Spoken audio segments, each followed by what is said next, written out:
This is your ultimate stop for everything sports. The Golden State Media Concepts Sports Podcast. Should I say more? From the NFL, MLB, the NBA to MMA, it's all in here. The Golden State Media Concepts Sports Podcast. Listen now.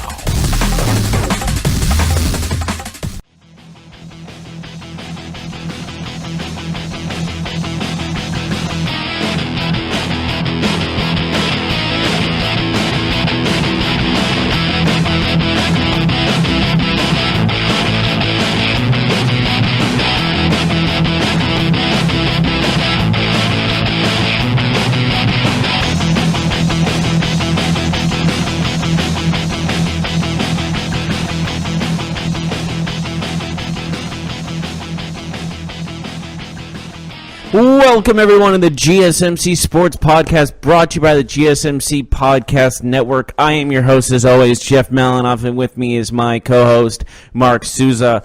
We're going to preview Thursday Night Football as the Jaguars and Titans face off in an AFC South matchup. We're also going to be talking about some trades that happened in the baseball world, as well as some basketball that's happened in the last 24 hours. We got a lot to talk about, but let's start with Thursday Night Football, shall we? Yes, we got the Jaguars and Titans, which seems like it could lead to a potential playoff spot for the Titans, don't you think? They definitely need this one. I mean, you got 4 games left. You're sitting at 6-6. You're behind the 8 ball right now on the wild card hunt. It doesn't look like the division is a possibility, so the wild card's the only way the Titans are realistically going to get in. It starts tonight. They must be a Jaguars team starting Cody Kessler at quarterback. They're both coming off wins, but very different wins, both the Jaguars and Titans. The Titans scored a touchdown, well, multiple, and the Jaguars, didn't. But they did pitch a shutout against the Colts, who had a pretty good run on their offensive side. So having them get 0 was pretty impressive. It was like Saxonville came back to life a little bit. But the fact of the matter is, when you're looking at the stats of these two teams, this game looks to be not as exciting as, I would say, Chiefs and Rams, because their points per game are both under 20, and their points allowed per game are both just 20. Mm-hmm. So they can stomp the ball, but they can't score the ball, it feels like. Yeah, I would say that's pretty consistent to what we've seen with their offensive performances over the course of this season. I mean, we're talking about a Jaguars team that has benched their starting quarterback, fired their offensive coordinator, had their starting running back miss time. We've seen just a lot of poor performances from that offense. And then on the flip side, you look at Tennessee, they have been the most inconsistent offense in the last 2 years, in my opinion. I mean, that's being generous. A lot of it has to do with Mariota being either out of the lineup or in the lineup, but always hurt of some sort. We've seen him go through a hand injury this year. He's had multiple small and pretty decent injuries in the last couple of years that have kept him out of the lineup. But even when he's been in, we see their offense go up and down. They don't really have an identity at this point. Oh, absolutely. And I think one of the main things about this is the fact that everyone around Mariota also is very inconsistent. Corey Davis is a big example. He can go off with an amazing game, and no one can stop him. But is that him, or is that his quarterback play? But there's also, if you watch the games, there's sometimes he just gets covered and almost just like gives up. He's like, I'm covered. There's no way I'm going to get the ball. But there's other games where he's just like catching in traffic and not letting a guy get to him. But I don't know. He just feels like he has an off switch to me that you shouldn't have if you're trying to be the number one receiver. And then you see Derrick Henry and Deion Lewis as the running backs. And they're obviously Derrick Henry, he's just running the ball up the middle, getting nothing. And then they're not using Deion Lewis in the passing game as they should. Like, they have probably one of the most deadly dual threat running backs in the league, in my opinion, in Deion Lewis. And they're not using him. Absolutely. I mean, they have, like you said, he's a jack of all trades running back. He can catch the ball. He can run the ball. They don't use him to his potential. For Corey Davis, I think that's the same for him. I totally put this on quarterback play and coaching just because I don't think these players are – I don't think they're maximizing what these players have. I totally pin the inconsistency on Mostly the quarterback. I think Mariota is up and down. And also, when he's out of the lineup, I mean, you're talking about backup quarterback at that point, which you're always going to get, a subpar performance. But where do you see his future, just on the subject of Mariota? I think these next 4 games are big for Mariota. I'll be completely honest with you. I know that he was in the playoffs last year. I get that. But I think that if these next 4 games go poorly, I'm not saying he loses his job or the Titans go in a different direction, but I think the conversation becomes something, whereas maybe at this point they're not really considering a future in the next 4 or 5 years that doesn't involve Mariota. But hey, you know how the NFL is, especially for a young quarterback, and Mariota is still a young quarterback. These games matter, and opinions change week to week in this game. Yes, and not too long ago, he signed a 4-year, $24 million contract, and he's not a free agent until 2020. So it's going to be almost lost money if they release him or they cut him before that deadline, before that 2020 free agent market. Mm-hmm. And you also got to look at basically the year 2020 is his last chance to really have a starting quarterback position in the NFL. Wouldn't you say?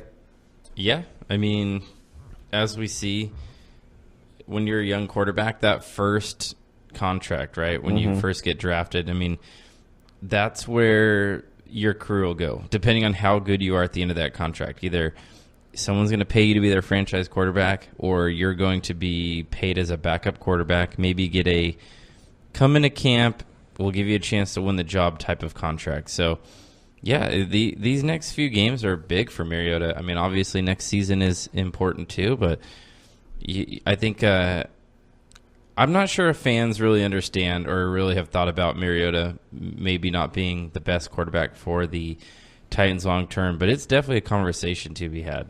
Yes, but the thing is, who do you see them picking someone in the draft? But even in their draft spot is in the middle at the moment. Even if they don't make the playoffs, they'll get in the teens. And that doesn't guarantee any quarterback. I know this is a defensive draft, but this isn't one of those years you can look at to replace a quarterback. And the free agent market, this isn't a free agent market quarterback class either. There's nothing really you can do at the moment. You're kind of stuck. Yeah, absolutely. I don't think they're considering those options yet. I just I think that if these next few games go poorly in the offseason, they might consider getting help at the quarterback position. But again, I don't think they're going to spend a first-round pick on one, especially not now, especially not this draft. So I could see a third. Why not? Or fourth? Maybe. I would be shocked. We've seen some great quarterbacks going late-round picks. So yeah, I would be shocked if they spent higher than a fourth or fifth-round pick on a quarterback, unless they moved on from Mariota. But if he's most likely going to be on the roster next year, I don't see a reason why he wouldn't be, even if the next few games don't go as planned. Yeah, I don't really think this is much of a conversation at this point. But right. What about Jacksonville? They're starting a backup quarterback. And Cody Kessler, yes. Seems like they've closed the book on Blake Bortles, so that's a team looking at quarterback. I think everyone expected that, though. Don't you think? Well, the Jaguars didn't, because they signed him to that offseason extension. Yeah, but I think everyone else around the league was like, this is not going to be what they think it is. Yeah, that's true. I don't think anyone thought, this is their franchise quarterback, except maybe Tom Coughlin. But everyone else was thinking, this isn't your guy.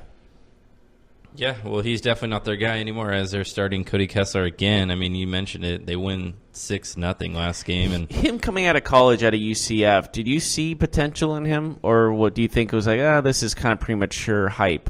I never was a Bortles fan. I'll be honest with you. I think he obviously has had the potential. He had the athleticism. I know that was something that scouts really liked about him, but he was an accurate thrower in college, and I don't like quarterbacks in college who are not accurate. That was a big reason why I wasn't accuracy a fan of Josh over Allen. arm strength? Yeah, I was not a fan of Josh Allen. Well, he's been playing pretty decently well, all things considered, compared to Josh Rosen, who is the accurate one. He's been playing football. I wouldn't say he's been playing well. What can you do with a team like the Buffalo Bills? So he's doing the best he can with what he's got. But also the fact of the matter is, when you're looking at the quarterbacks in the draft in the last couple of years, there's a lot of quarterbacks that are coming out of some small schools, all things considered. Oh, yeah. Josh Allen out of Wyoming, and we have a Duke prospect, a quarterback from Duke, who's potentially the number 2 or number 3 running or quarterback in the draft. And we're getting to this point where we're not just looking at the Power 5 conferences anymore for a big quarterback. It's now you're looking in different directions and trying to just find that little nugget in some of those schools. Yeah, I think the quarterback position, I think there's something to be said about the quarterbacks that come from maybe the lower tier schools inside of the big conferences, like, the Purdue's of the world, like Drew Brees, for example. Mm-hmm. But also some of those small schools as well, like Carson Wentz, North Dakota State. I mean, I think in college... Would you consider Cal a small school, all things considered, for football? I remember for football nowadays. They don't really get a big recruiting class, They're a big school. They're not the biggest school, but, I mean, like, for example, these quarterbacks, when they're in college, if they go to, like, a USC, if they go to Texas, they're normally surrounded by the best of the best. So it's actually harder, in my opinion, to gauge how good those guys are, like the A.J. McCarrons of the world, than a guy like a Carson Wentz, because you see those players having to lift their teams rather than being kind of the guy who like Ken Dorsey at Miami. Like, that team was stacked. Like, what? Ken Dorsey. Like, what? You know what I mean, though? Like, those... Most obscure quarterback reference I think we've ever done on the show. Matt Leinart, for example. I mean... He was surrounded by all types of NFL and he talent. was a Heisman winner. But also, it's the talent around him, no question about it. But I'm just still trying to get over your Ken Dorsey reference. My Lord, man, that's a dated one. That Miami team was maybe the best team in NCAA history. I know, but that's like 2001? 2002, maybe 2001. It's one of those. They won teams. the national title. I'm assuming that's the year you're talking about. I'm pretty sure it's 2001. The Sean Taylor. That team was insane. Team. Probably. What about that defense was just absurd. Willis McGahee. I think Kellen Winslow? No, I think that was later. Maybe, but they had an absurd team. Yeah, Miami used to be the school to go to for football. It's a real shame what's happened now. Like, they still get some good recruiting classes, all things considered. They're up and down. Yeah, but it's not the same. But going back to Thursday Night Football and just looking at their matchup on paper. This seems to be almost an even matchup. Like I said, they're both coming off wins. But the thing is, Jacksonville was on a losing streak before that win, and Tennessee was also on a losing streak. One was longer than the other. They were on 2, and Jacksonville was on 4 at least. So, who do you have winning this? That's a good question. It is in Tennessee. I am going to make that clear. That's important. I think I'm going Tennessee. I don't feel confident about it, to be honest with you. Are you just going for home field in this situation? Yeah, and it's a Thursday night game, so I'll take the team that I guess has the better quarterback, although they both have good defenses. Jacksonville's defense obviously coming off a big game. Man, I don't know. I see Tennessee winning this game. I think it'll be very ugly. They're favored by 5 points, which... Sounds about right. Yeah. I mean, what else? Like, 5 is...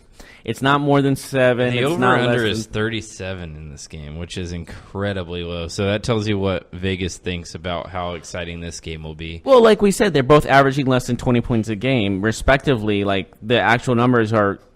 Jacksonville is averaging 16.9 points a game, and Tennessee's averaging 18.4. That is tiny. That's a little over 2 touchdowns a game. I think Jacksonville will cover the 5 points. I think the Titans will win 20-16. Okay. You know what? I'm going to go, I'll go 21-17. Give me Tennessee also. Yeah. I just don't see this game being that exciting. 3 touchdowns is exciting for this kind of game. So, but the thing is, that's basically for Thursday Night Football. But I also wanted to talk about how long the drive is to our new location, because I always like to listen to stuff while on the drive here. And I kind of like audiobooks, don't you? Yeah, absolutely. And Audible.com is one of those places I would like to go and get my books Right now, for a limited time, you can get 3 months of Audible for just $6.95 a month. That's more than half off the regular price. Give yourself the gift of listening. And while you're at it, think about giving the gift of Audible to someone on your list, on someone of your loved ones. For more, go to audible.com/GSMC book or text GSMC book to 500-500. That's 500-500, and the code is GSMC book. Audio members get more than ever before. Each month they get 3 titles of their choice, 1 audiobook, 2 Audible originals where you can only get from audible.com, and fitness programs that you can't get anywhere else. There's never been a better time to experience audible.com than right now. Try it free for 30 days by visiting audible.com/GSMC book or by texting the code GSMC book to 500-500. I can't stress enough the experience you can get by audible.com. Go check it out, and we'll be right back right after this. Are you looking for the very best NFL and college football podcast? Then check out the GSMC Football Podcast. Get the latest football news both on and off the field. From the NFL Draft to trades to the rumor mill to the NFL Combines, they got you covered. That's GSMCpodcast.com/football-podcast. Get updates on college rivalries, game day insights, and much, much more. It's football talk the way you want it. This show eats, sleeps, and breathes football. Don't forget to like them on Facebook and follow them on Twitter. Visit GSMCpodcast.com for more info.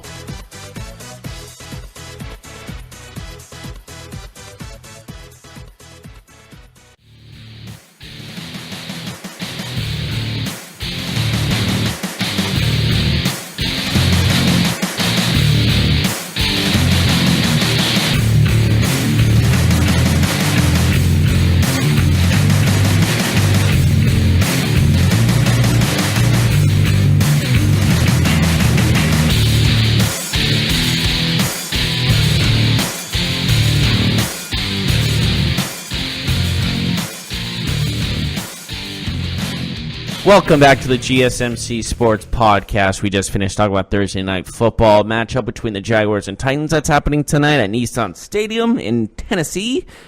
Now we are moving on to the NBA and basketball, where there is no team in Tennessee. But there is a team in Memphis, and they played the Clippers yesterday. And this is what, oddly enough, these are two of the top teams in the NBA at the moment in the Western Conference. Isn't that weird to say? If you would have told me that before the season, I would have thought you were crazy. Yeah. Well, the Memphis Grizzlies were 14-8, and the Clippers were 16-7 going into this game, which is obviously remarkable because we did not expect that. And Memphis comes out with a win, a very convincing win, 96-86. A 10-point difference. I think that's huge in this situation against one of the top teams in the NBA at the moment. Conley had a great game, 22 points, 7 rebounds, 4 assists. Jeff Green off the bench, 19 points, 11 rebounds, and an assist himself. Is this a downhill slump is this for Clippers in the future? Is this downhill, or do you think this is just a minor setback? They've been playing good basketball, so I don't see that as a problem. They won their last game against the Pelicans. So I don't see this really being a downward trajectory. They also play the Heat and the Suns in their next 2 games, so they have a nice opportunity to get back on the winning track and get a couple games in the win column here in the next 2. Yeah, they do have their work cut out for them for sure. And also what happened yesterday, we have the Lakers and Spurs, a rivalry that's been about championships. What about Durant's comments before we jump into that game? Ooh, about I like LeBron? it. Good. Yeah, he called him toxic. He talked to whoever plays with him. He's in a toxic environment, which after his little arguments with Draymond Green, would you say this is probably not the best time to call someone out on their locker room influence? Is this calling the kettle black? I just think that maybe it's not from the right source. Like maybe Kevin Durant's not the right person to say it, but there's been a lot of, growing ideas about this, about playing with LeBron. It's becoming a conversation. Like, why are people not necessarily wanting to play with LeBron anymore? Is like a real conversation, and it makes sense. And I think when Paul George decided to stay with the Thunder and not go out west to LA, it really surprised the Lakers. I know that it surprised a lot of people. I know because the Lakers everyone were was banking like, on LeBron and Paul George playing together, and guys like Kawhi were hearing that they don't really want to play in LeBron's shadow. They don't want to play on the same team as him. I think this is a real situation. As LeBron gets older in his career, I think that players are going to choose to play against him rather than with him. I think it's one of those things where they want to be the guy of the team and not be second fiddle. You know what I mean? Mm-hmm. And over the course of this, we've kind of seen this happen. Kyrie Irving leaving the Cavs to go to the Celtics because he wanted to be the man. And time and time again, this has happened. And not just with LeBron, I think with other players too. But when you look at LeBron compared to Durant, I feel like I would rather play with LeBron than Durant, wouldn't you? At this point, are you talking about for the next 3 years? Or are you talking about right today, like this second? I would say right now 2-3 years. And I'd rather play Durant. Really? Yeah, I don't think it's close. I just think his personality, Durant's is I would say almost irritating at some points because we talked about before, he's very thin-skinned. Yeah, that's true. And that would just get on my nerves. I want a guy that has a level head, and honestly, I don't think Durant has a level head. That may be so, but that wouldn't come into my evaluation on who I'd rather play with. I just think that LeBron is on the downside of his career. He's still dominant. I don't want to say he's not one of the best players in the NBA because he is, but Kevin Durant, he might be the best player in the NBA, and I don't think that Kevin Durant demands a lot of the attention like LeBron does. For example, Tyson Chandler, who is now a member of the Los Angeles Lakers, just a few days before he was cut, he was asked about playing with LeBron. He said, if you've got LeBron, you have to make it all about LeBron. You have to coexist with that and fit with that. Who are you? Where are you in your career? And how do you fit in? It's a sacrifice, but it's a sacrifice for winning. And I think that quote really sums it up. If you're an up-and-coming player or even a guy in his prime like Kevin Durant, I think that you'd choose to do your own thing. I mean, look, Kyrie Irving asked to be moved. We're talking about an up-and-coming superstar. Actually, he was already a superstar in the NBA. And then on the flip side, you're looking at guys that are not necessarily asking to play with LeBron. I mean, it's not the LeBron from 5 or 6 years ago. This isn't the Miami Heat version of LeBron. So who's dying for a championship? Is that what you're trying to say? Yeah, if you're a guy like Kyle Korver, for example, then you want to go play with LeBron because you're at the end of your career. You know that he gives you a really good opportunity to play in big games, win a championship. But if you're a guy that's Kyrie Irving or Kevin Durant, you might just want to do your own thing. Kawhi Leonard, for example. I mean, we saw Paul George stay with Oklahoma City, and people can have their opinions on why he did that, but he chose to stay and play with Russell Westbrook in the Midwest. Yeah, he did get a kind of a cushy contract, though. That helped, too. Yeah, he got a little bit more money, but if you're Paul George, you already have all the endorsements. It's not like you're, there's something to be said, too. And when Russell you play in Westbrook's Oklahoma not, City, yeah. you don't make as much money on the back end as you would if you're in L.A. Yeah. And I think maybe you'll agree with this or not, Russell Westbrook is not the easiest guy to play with also. That's what I'm saying. He chose to play in the Midwest in Oklahoma City with another tough superstar to deal with, somebody who's very emotional, somebody who demands a lot of attention, instead of going out west back home to play alongside of LeBron. There has to be something there when we talk about maybe players don't want to play with LeBron. And obviously we can that happened the other day is he was getting upset with the Hawks bench, and he kind of threw the ball at their bench and kind of tried to start something. And it's you don't really want that as your leader. Mm-hmm. I don't want it as my leader gets, like I said, thin-skinned, and Russell Westbrook is just as thin-skinned as Durant is. When I first saw Durant being thin-skinned was the ESPYs when Peyton Manning joked around he wanted to play for the gymnastic team because they were so dominant, and he just did not laugh. He just gave him a dirty look. It's dude, just laugh. It's nothing. It's just a joke. Like it's an ESPY's joke. They're not. It doesn't mean anything. And it's Peyton Manning. Just laugh, you know. But he wouldn't laugh, and I don't know. It just showed to me that like really got hurt over that. Is that actually hurt your feelings? And then when Russell Westbrook curses out fans and stuff, you also got to be a role model to kids. I think that's a huge thing in the NBA, in professional sports, is kids look up to you. And if you're saying, go F your mama, I'm going to go F your mama on the court to somebody, what's that showing? That's showing immaturity. And that is a key factor in who I'm playing with. If I get to choose who I'm playing with, I don't want someone that's immature like that. Well, going back to LeBron, since we're kind of focusing on him and the Lakers, it might be time to really consider that the only way they're going to get another star with LeBron is to trade for one. Because you got a guy like Jimmy Butler, for example. I didn't even hear him once say, man, that'd be awesome to play next to LeBron. Like, he was involved in a lot of trade talks.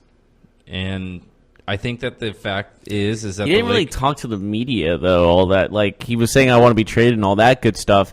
But when he was saying about destination, he really didn't I mean, he talked a little bit about it. Yeah, but he didn't really, like, give out, like, I want to play here more than anything. You know what I mean? He was just like, I just want to get out of Minnesota. It was more of a, I want to leave Minnesota rather than I want to play here. I think the aura that, hey, if we get LeBron, everybody will want to come play for him, I think that's dying off. And I know we're really early in his first season as a Laker, but LeBron is who he is. He's not going to change for anybody. And the fact is, if you're a young player, you got to play second fiddle to him. If you're going to play on his team, you got to accept a backup type, not a backup off the bench role, but a backup superstar type role. Like, you got to accept, okay, when it's crunch time, he's getting the ball. When it's a big shot, he's going to have the ball in his hands. Maybe I'll get my turn. Maybe I'll hit a shot, but this is his team. And for a guy like a Kawhi, a Paul George, these guys like Kyrie, I don't think they're choosing to go to that type of situation. Yeah, but you're looking at the Lakers team, a lot of young talent, a very young bunch, and I think playing under LeBron is like they're probably gonna have to give up some of that young talent, though. True, but I think right now with the young talent, I don't think they're minding the situation they're in right now. No. The players that are on the team, no, absolutely not. They're stoked. They're playing alongside a guy that they grew up idolizing. Yeah, so that's how I see it. It's just especially a guy like Lonzo Ball. He's honestly in a perfect position. He's in a perfect place. LeBron is. But I think that Laker fans and people who thought, they're going to win the championship. They got LeBron next year. They're going to have Kawhi. The year after that, they're going to have Durant. The next year, that might have been too. That might have been too. I don't see Durant playing there. I don't see Kawhi going there. And if they don't get one of those two guys, how are they going to get better than they are right now? I can see. Well, like we talked about this, Kawhi might be just staying in Toronto. Just how good they're playing. I know the taxes are high and money is not going to be great. To be completely honest with you, the Clippers are a better destination for a star. Yes, I agree. Because of they got a good team. Because they would be the face of LA. If the Clippers are winning and they're ahead in the Lakers and you're leading that team, you're the face on the billboards. Absolutely. And LeBron's obviously going to be the face of other billboards, but you're going to be just as popular in LA, and that's huge. Absolutely. And you know what that leads to? Movie deals like LeBron's getting with the Space Jam 2 thing. If you're a Kawhi or if you're another superstar, we're talking about players who are free agents, Kevin Durant or Kawhi, for example. If you play for the Clippers, you're already on a good team with a good coach. Location. And Doc Rivers has more experience and more credibility than Luke Walton does. Well, let's get real. I think LeBron's more of the coach than Luke Walton is. They've kind of proven that before with him calling the plays and stuff. Exactly. So LeBron's the king of that castle. You don't want to deal with that mess. You get to go play for the Clippers, who have a really good team. They just had a couple first-round draft picks who are playing well. They have a well-rounded basketball team. You can come in, be the king of that castle, and you get to play in the same building as LeBron and have the better team. We are living in a very strange world, aren't we, where we're saying the Clippers is a better destination than the Lakers. The Clippers, they've changed a lot in the last 10 years. I know, it's still weird to say because the Clippers have always been the second. Oh, yeah. They've been a laughingstock for most of our lives. Yeah, they've usually been that team with 60 losses or 50 losses. They never really They're the been team that drafted Michael Olowokandi, the Candyman from Europe. Oh my! I forgot. And when Who is the guy that was trying to mentor him and he was just like not having any of it? Do you remember I don't know. But all I know is he went to the University of Pacific and he was the number 1 pick in the draft. What school? Anthony Bennett? Oh yeah, he was at UNLV, and that's way after their prime, after their dominance run in college basketball. Like, there's been a lot of questionable first overall picks. Who would you say is worth, Bennett or Olowokandi? I would say think Bennett. Bennett's the worst. Bennett, okay. Olowokandi played in the NBA for a while. I mean, yeah, Bennett was gone pretty. I only like him for his name. He has a cool name, Olowokandi. Yeah, and the only reason I know that is because I played all the NBA games as a kid. And I was like, oh, this Olowokandi guy sounds cool. And I would pick him, like, just in a random, like, oh, that guy looks good. I'll pick him up in a free agent during my dynasty mode games. But the Lakers did well last night, though. They won 121-113 against the San Antonio Spurs. Poor performance by them, but they got the win. You know that the you know who didn't have poor performance was LeBron, 42 points. Mm-hmm. So. And all things, and Kuzma also had 22 points. So there was some good things all around. And, of course, DeRozan, 32 points again. He's trying to do his best with that team, but I think this is a lost cause type season for the Spurs, unfortunately. It's looking to be that way. The Spurs were the 5th team in NBA history to lose by 30 points or more 3 times in 1 week. They did that last week. And the Spurs did that. That sounds like the Knicks would do that, or the Nets would do that, not the Spurs. These two teams turn around and they play tomorrow in San Antonio. So they played in one gym. Now they're you again. I've seen you already before. It's like breaking up with the girl and then seeing her at the supermarket the next day. I think this will be the 3rd or 4th time that they've played each other already, because I know they started off the season, first week of the season, they played against each other. Like I said, it's like breaking up with somebody or just hooking up with someone. And it was a horrible experience, and then seeing them the next day.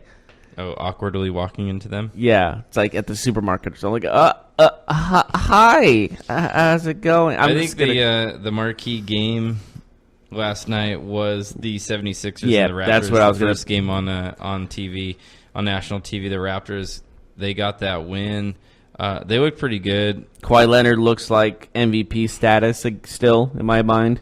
I mean, 5 steals, 36 points, 9 rebounds. This guy is all around becoming one of the best players in the NBA. Like, we know he's the best defensive player. We've already experienced that. But he's turning that around and becoming so good on the offensive side as well that this guy has been a serious player. And it's just nothing but positives for Toronto. And Jimmy Butler had a great game himself, all things considered. 38 points, 10 rebounds. So there was a lot of positives for both teams, to be quite honest, looking into this. But I think the one thing we have to look at is Kawhi Leonard can lead a team to victory. Oh, yeah. If Kawhi Leonard's one of the top 3 or 4 players in this league. Yeah, but I'm just saying that like some people still kind of look at him as like below tier of LeBron and Durant. And he's starting to get up to that tier, in my opinion. He's definitely in the tier. Yeah. For sure. But you understand why people still think he's still not at that tier yet, because he just doesn't have that. He's not that personality, I guess you can say. He's kind of a quiet guy. He's not that personality. He played in San Antonio. Now he plays in Toronto. He's not playing in like the biggest cities or like the most notable franchises, but he's not getting those endorsement deals like Durant and LeBron are getting, of course. But he rubbed people the wrong way last year. I mean, there's something to that. But I think nothing but brightness. I think he could be the future face of the NBA once LeBron's gone. Yes, LeBron only has a few years left. He's the face of Canadian basketball at this moment. Well, if there was a Vancouver Grizzlies team, that would be maybe different, but yes, it's just him for now. Yeah. So, yeah, he's an amazing player. I mean, let's be real. And yesterday, even though he didn't have a great game, Giannis, they win 115-92, Milwaukee over Detroit. But the play of the game, if you haven't seen it, Giannis Antetokounmpo turns around and just throws one down on both. Oh, it was gross. Yeah. So I think we had to call someone's family about that one. We lost someone that day. Yeah, absolutely. Absolutely. So what do you listen to in the car? Oh, I listen to anything I can. Just something that someone talks to me, just so I feel like a conversation. Or like, even an audiobook. Okay, awesome. Because right now, you can actually get Audible for $6.95 a month, which is more than half off the regular price. It's for a limited time, so you need to act now. Give yourself the gift of listening, especially for the holidays. A lot of times when you're in the car going from family to family, or with the kids maybe, you need something relaxing. Maybe you just need to hear another voice. Maybe you need to turn off the music and just listen for a while. And you can do that for $6.95 a month with Audible. Think about giving the gift of Audible to someone else. Maybe you haven't shopped for everybody on your list. Maybe you have that aunt, that cousin, that sister, that brother that you just don't know what they would like, but you know that they like to read. So why not give them the gift of listening in the vehicle? So go to audible.com/GSMC book, or you can even text GSMC book to 500 500. That's 500 500. So again, limited time, 3 months of Audible for $6.95 a month. That's more than half off the regular price. Text GSMC book to 500 500, or again, go to audible.com/GSMC book.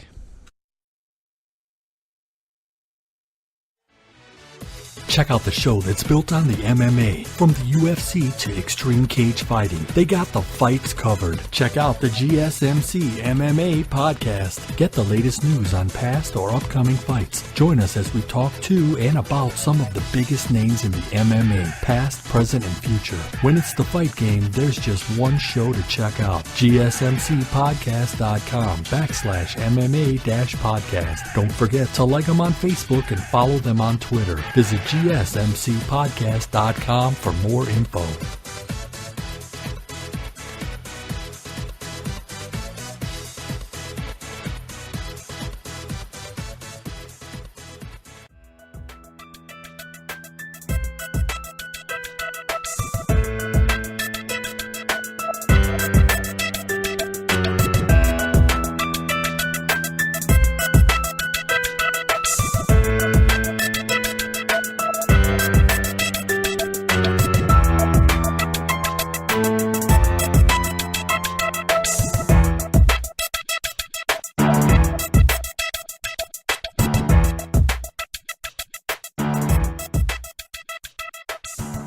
Welcome back to the GSMC Sports Podcast. We just talked about a little bit of the NBA. Now we're going on to the Major League Baseball segment of the show, as we've experienced some trades that have happened in the past couple of days. Most notably yesterday, the Cardinals acquired a big-time player from the Diamondbacks, didn't they? They sure did. And who was that person? Paul Goldschmidt. Yes, it was Paul Goldschmidt, the kind of the face of the Diamondbacks for a long period of time. I'd say so. Has been traded, and I don't understand. I understand he's getting up there in age. So, is this a power play to win for the Cardinals, or is this a rebuild, trying to rebuild a new team for the Diamondbacks? I'd say both. Last year of his deal for Goldschmidt, so it looks like they weren't planning on signing him long term. So they decided to get some prospects back for him. He's 31 years old. You know, 290 batting average, 33 homers, 83 RBIs. Last year, 35 doubles, 922 OPS. That's third in the National League. So, I mean, he definitely will bring something to that Cardinals lineup, a punch that they desperately needed. They were 88-74. They just missed the postseason last year. But, man, you add him to Matt Carpenter, Marcell Ozuna, Yadier Molina. Now it gives you a better chance to compete with the Brewers and the Cubs, because I think that division's really tough. Yes. And I mean, he would, like we said, he was coming off kind of a big contract with the Diamondbacks, or looking for a big contract with the Diamondbacks, and he got that with the Cardinals. And he is going to be an unrestricted free agent in 2020, so they're not going to have him for that long if they don't re-sign him. So, obviously, the Cardinals are thinking win and win now. And the Diamondbacks, I think that they still have a lot of young talent, but they lost two very important players on their roster. Yeah, in the same week. Yeah, and that's a punishing blow if you're a Diamondbacks fan. It makes you upset if you're a Diamondbacks fan, because here you are thinking, man, we have a team that's like contending for a playoff spot every single year, and now it's like, well, we just lost our second best pitcher and our best offensive player. Like you could easily say they could, if they added a few more pieces, they could be contending for a World Series. Absolutely, and we've seen in the National League West.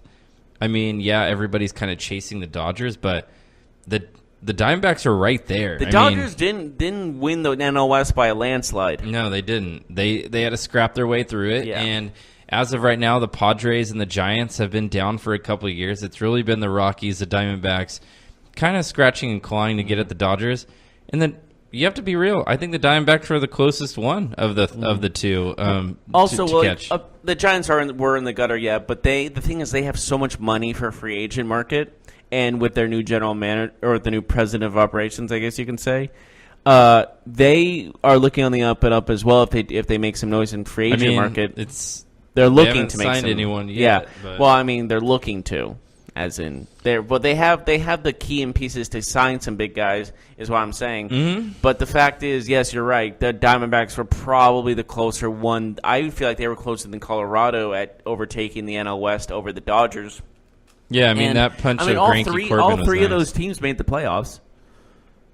Yeah, absolutely. And when you look at that, it feels like it's like a sabotage almost, what the Diamondbacks are doing, but they're looking at their future more than looking at right now. I am a little bit surprised they didn't keep Corbin. I understand Goldschmidt. He's getting a little bit up there in age.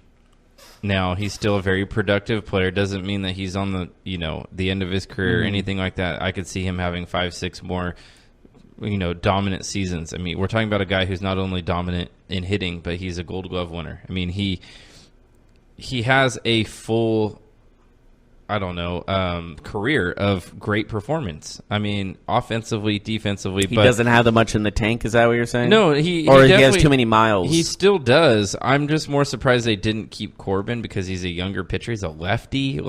Well, if you remember, the contract he got from the Nationals was huge. I don't think the Cardinals pay, or the Diamondbacks pay money. They paid Greinke the most money to get Greinke him, was their number one ace, granted. But I don't know. What was it, $160 million for Corbin? 140, I believe. Yeah, I don't know personally what the deal was. Maybe he asked for that, and the Diamondbacks just said no. But the fact is, he's on the Nationals now, and they lost their.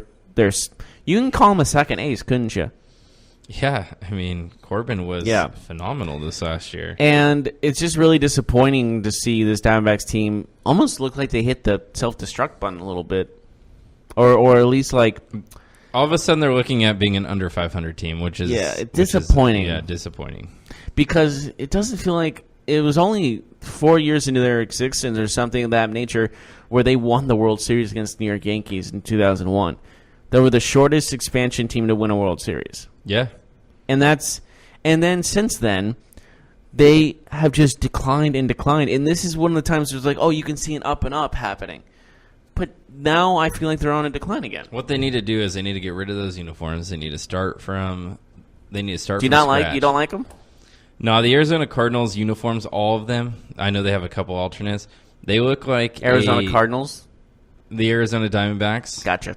I was looking at it because it's confusing because there's a St. Louis Cardinals, so I was really confused what you're trying to get at. I'm like, the Cardinals jerseys are classics, though. The Arizona the Cardinals, they're you can't change that. They're great, yeah.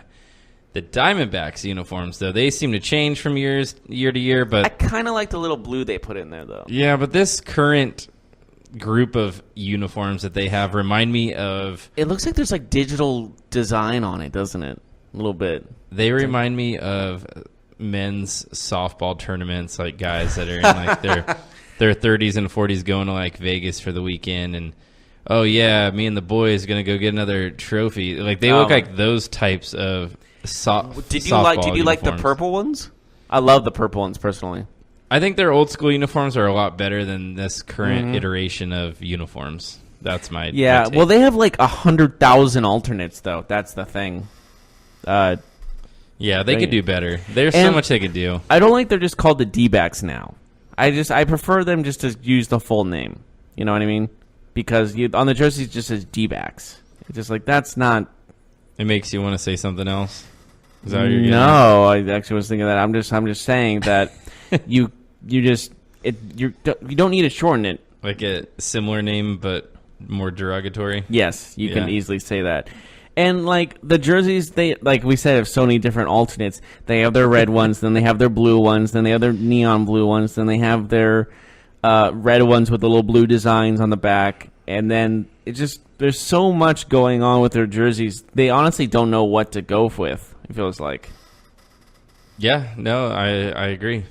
I personally like the little sweet swimming pool though in the outfield though. You gotta like that. I love that personally. But I honestly think they should. I always get worried when the ball is hit over there. Like if there's like a kid or somebody swimming and like it hits them in the head.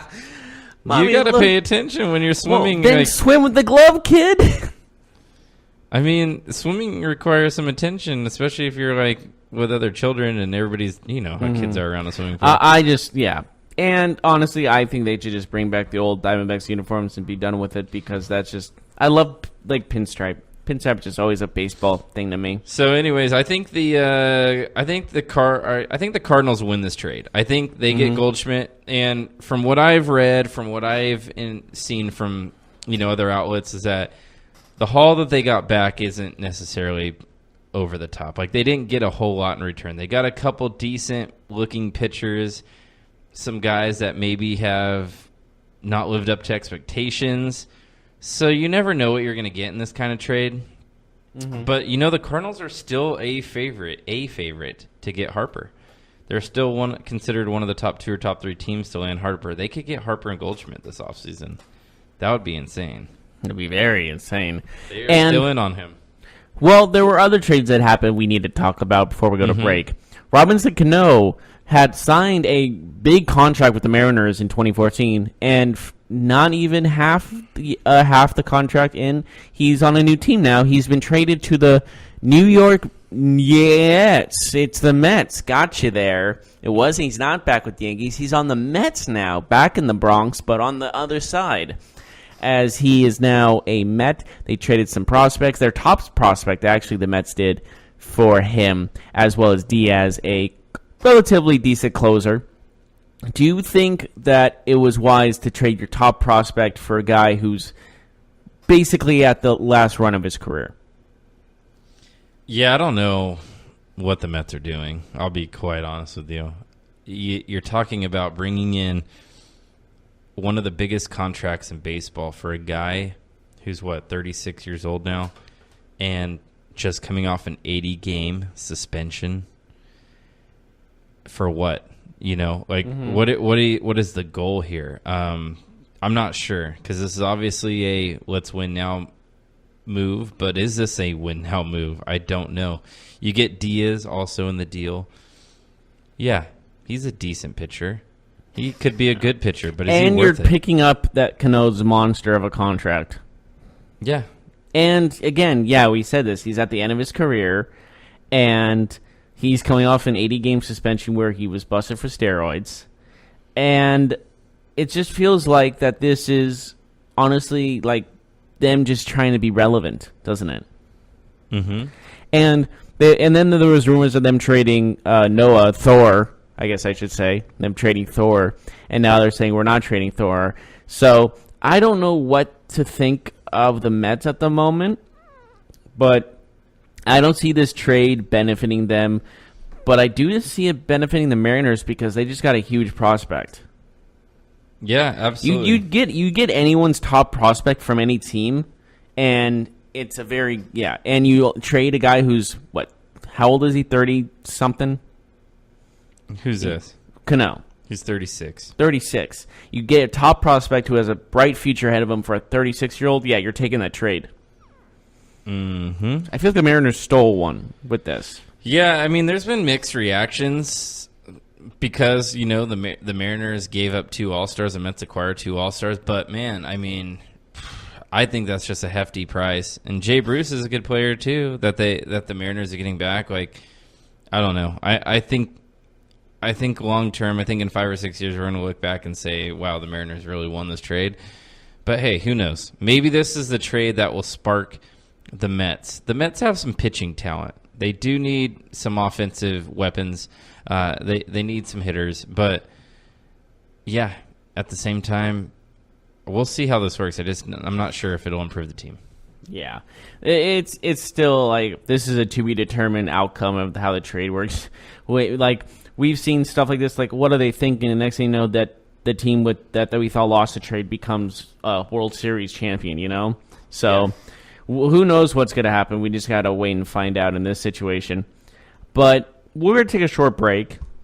And when we get back, we'll have some other news and bits of the NFL and NBA or MLB. Anything else we want to talk about in the last segment, we'll go right on that right after this. Are you looking for help for your fantasy football team? Check out the GSMC Fantasy Football Podcast. Get today's best advice on who to start, who to sit, even who you should draft. From sleeper picks to red-hot lineups, they got it all covered for you. That's gsmcpodcast.com/fantasy-football-podcast. We'll cover traditional leagues, dynasty, PPR, even IDP leagues. When you need fantasy help, there's just one show to hit up. Don't forget to like them on Facebook and follow them on Twitter. Visit gsmcpodcast.com for more info.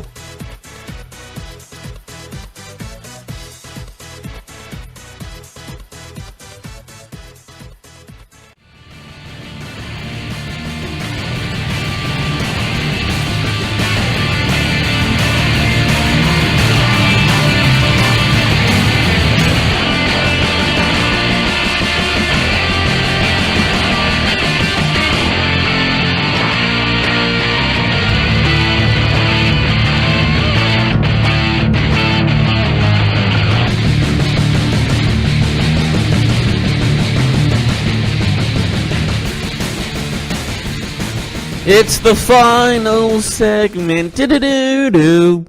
Do-do-do-do-do. Do-do-do-do. Do-do-do-do-do-do. Do-do-do-do-do-do. You gonna chime in? Listening, or are you even listening? no? I turned you. You turned me off. down, Yeah, turn me down. Yeah, so you can turn down the volume. You're God. Anyways, welcome back. We're on the final segment here. We have some bits and pieces. Actually, this morning on Good Morning America, Reuben Foster's ex-girlfriend spoke about just the incident that happened in Florida where he allegedly abused her, and her thoughts about him being signed by the Redskins days after his arrest. She was, quote, shocked when she found out. And the fact remains, like, the story goes, it's kind of interesting, to say the least.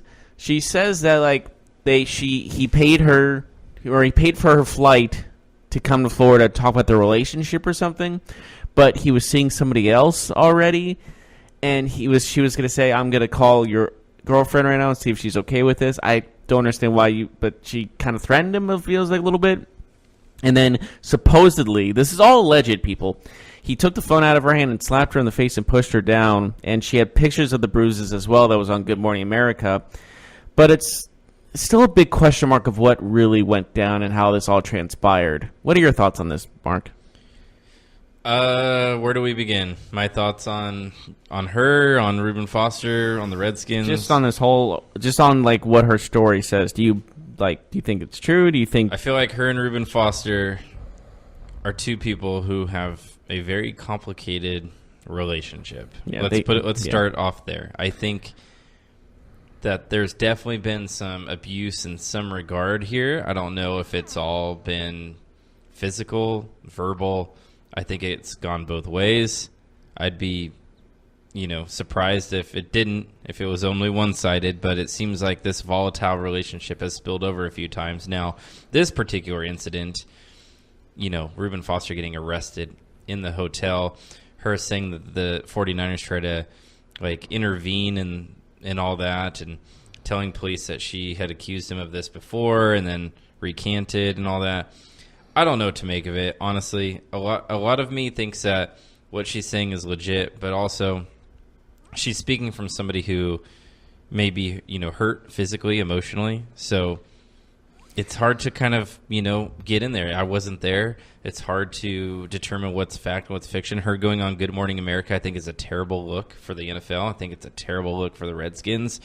And I think we're looking at someone who now is going to be at war with Reuben Foster and the NFL. I think that this situation can no longer be avoided, and she won't be recanting any statements this time. So I think that this is a story that will be relevant for a while. Yeah, if she does, then credibility goes right like makes this even a worse situation, to be honest. And so she has pictures of the 49ers trying to, stop the arrest. Did she actually say that?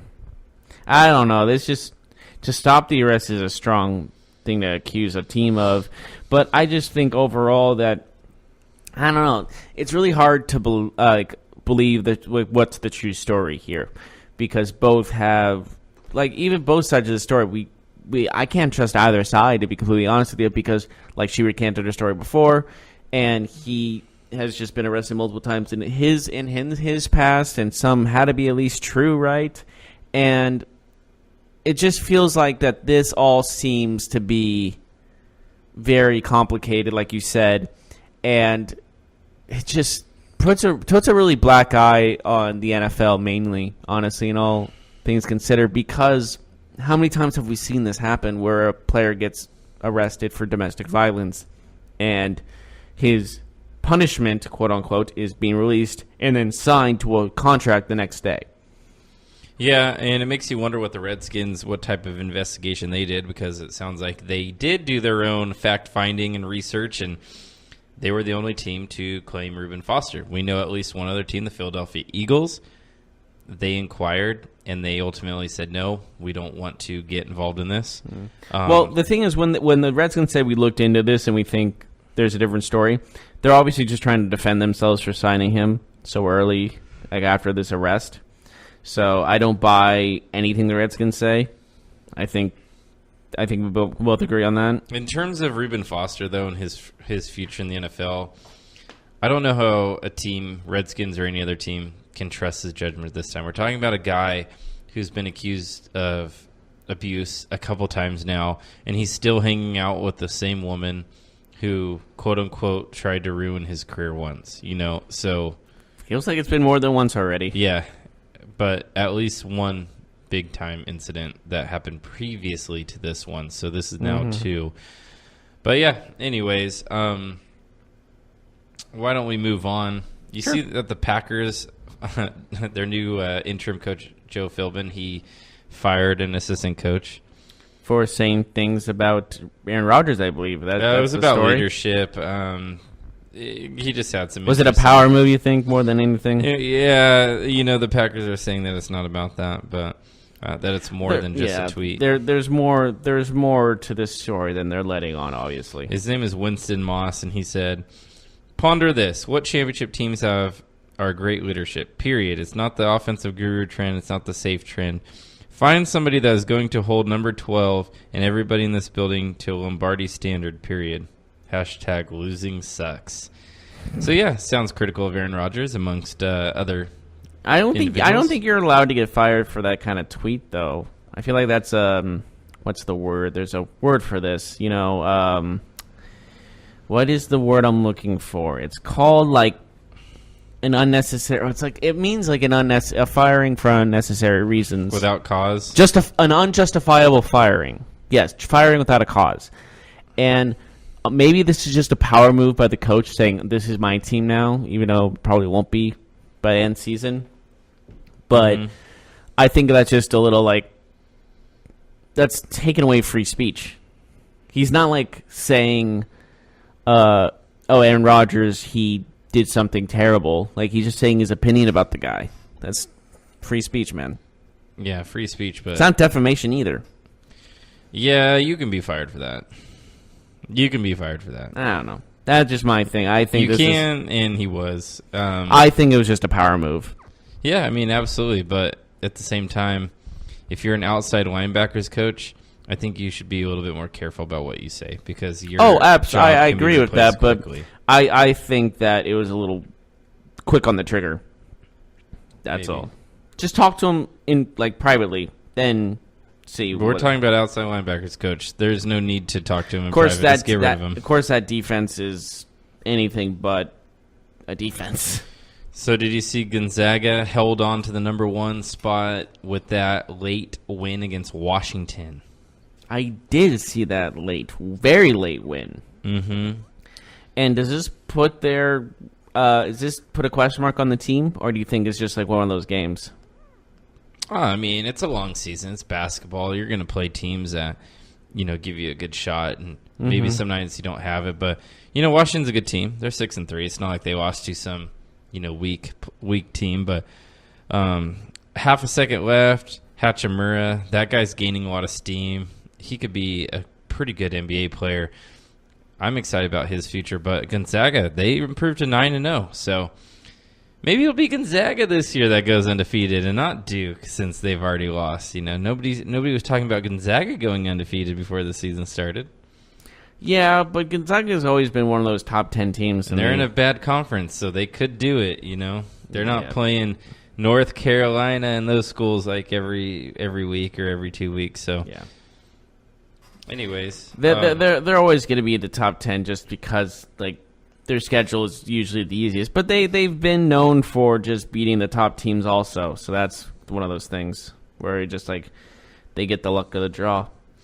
So MLB Commissioner Rob Manfred, he is trying to limit defensive shifts. Sounds like it's gaining some support. What do you think about that? Do you think that they need to ban or limit the shift in baseball? I didn't really have a problem with it anyways, but I can see where they want to limit it, but I don't think they should get rid of it entirely. Maybe just limit it. I think that this is the most dumb thing that a commissioner can talk about. Yeah, of all the things, that's what you're going to worry about. Why are we going to tell defenses how to what's next? They're going to tell outfielders pitchers they have can't to throw over. Pitchers can only throw with their opposite hand, underhanded, like softball. I have an easy solution to this. If you keep hitting into the shift, maybe learn to hit out of the shift. I don't know. What madness are you speaking of? If you choose that hitting into the shift because you're a power hitter or whatever is the better option than trying to get singles going the other way, then you do you. But defenses should be able to... You, boo-boo. Defenses should be able to line up however they want. What about in the ninth inning when you bring in an extra infielder when you're trying to get that out, that critical out? Yeah. Are you going to tell teams they can't do that either? Come on. This is a stupid conversation to have. Yeah, we get it. Shifts have increased because analytics have increased because these players are either striking out or hitting the ball extremely hard to one part of the field. It's called being smart. I don't understand. I mean, I get it. They want scores to rise, right? They want runs. They want I offense, know what to do. Let's just make the field 200 feet. And another thing is we've heard that strikeouts are at an all-time high strikeout, but this doesn't change a strikeout. This doesn't change the ball's in play. You're not going to strike out, so this doesn't change that stat. I don't understand. A ball has to be an arm stretch for the catcher. It has to be exactly his arm length for it to be a ball now, or to be a strike, or you know what I mean.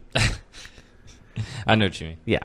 That's how life works now. Baseball is trying to make it easier for the hitters, just like how NFL is kind of making it easier for the quarterbacks. Yeah. That's kind of what it feels like. It's all about offense. Yep. But that is all the time we have for today. Thank you so much for listening to us for 1 hour and 3 minutes. Appreciate it. Tune in tomorrow we'll to discuss the aftermath of Thursday Night Football as well as the games that are happening this week coming up on Sunday. And, we'll talk more about the NBA. Hopefully it'll be more some baseball news, some signings, some trades maybe. But we will see, and we will see you tomorrow. You've been listening to the Golden State Media Concepts Sports Podcast, part of the Golden State Media Concepts Podcast Network. You can find this show and others like it at www.gsmcpodcast.com. Download our podcast on iTunes, Stitcher, SoundCloud, and Google Play. Just type in GSMC to find all the shows from the Golden State Media Concepts Podcast Network, from movies to music, from sports to entertainment, and even weird news. You can also follow us on Twitter and on Facebook. Thank you, and we hope you have enjoyed today's program.